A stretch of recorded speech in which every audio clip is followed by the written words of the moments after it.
Welcome to steno dictation. अगर आप हमारे चैनल पर नए हैं तो हमारे चैनल को सब्सक्राइब करें और बेल आइकन ज़रूर दबाएं।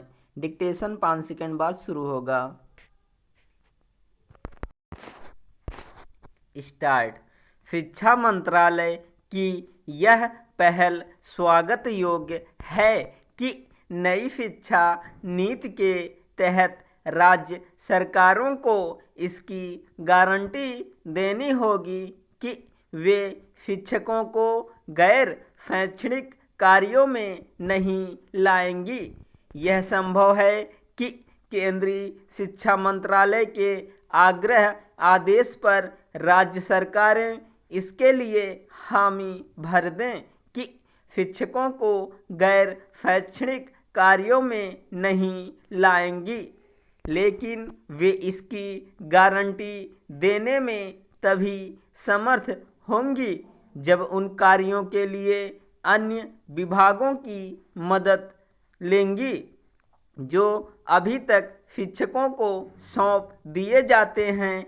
केंद्रीय शिक्षा मंत्रालय विभिन्न उच्च न्यायालयों, शिक्षा बोर्डों और शिक्षकों के संगठनों की ओर से एक लंबे अरसे से यह कहा जा रहा है कि शिक्षकों को गैर शैक्षणिक कार्यों में न खपाया जाए, लेकिन नतीजा ढाक के 3 पात वाला ही है।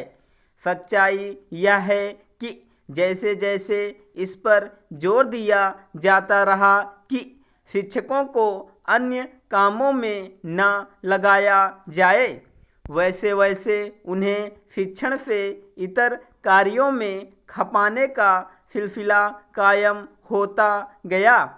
यह स्थिति करीब करीब देश के लगभग सभी राज्यों में बनी।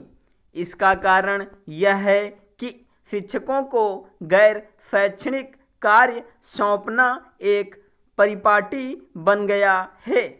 क्या यह आशा की जाए कि शिक्षा मंत्रालय की पहल पर राज्य सरकारें यह गारंटी देने के लिए आगे आएंगी कि शिक्षकों को पठन पाठन के अतिरिक्त अन्य कोई दायित्व नहीं सौंपेंगी?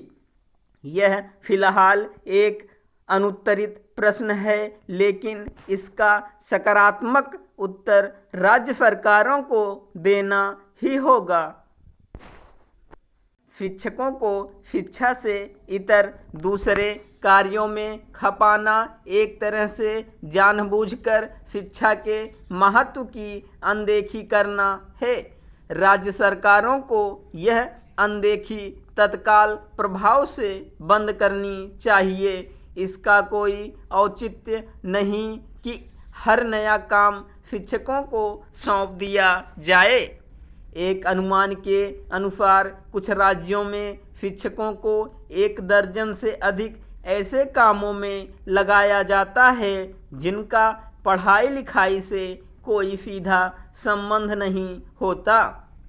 जैसे राज्य सरकारों से यह अपेक्षित है कि वे शिक्षकों को गैर शैक्षणिक कार्यों में न खपाएं, वैसे ही शिक्षकों से इसकी आशा की जाती है कि वे पठन पाठन के अपने दायित्वों का निर्वाह समर्पण भाव से करें।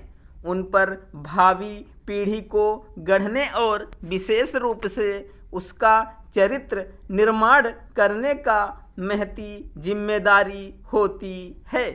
कोई भी समझ सकता है कि विभिन्न कारणों से इस जिम्मेदारी का पालन नहीं हो पा रहा है। शायद इसी कारण समाज में शिक्षकों की छवि वैसी नहीं रह गई है जैसी एक समय होती थी। अच्छा यह होगा कि राज्य सरकारें, शिक्षक संगठन, विद्यालय और स्वयं शिक्षक उन उपायों पर विचार करें जिनसे शिक्षकों की छवि सुधरे और वे भावी पीढ़ी के लिए रोल मॉडल बने। शिक्षकों की यह भी जिम्मेदारी है कि वे छात्रों को ऐसे लोगों से परिचित कराएं जो उनके लिए रोल मॉडल बन सकें और वे बेहतर नागरिक बन सकें। स्टॉप।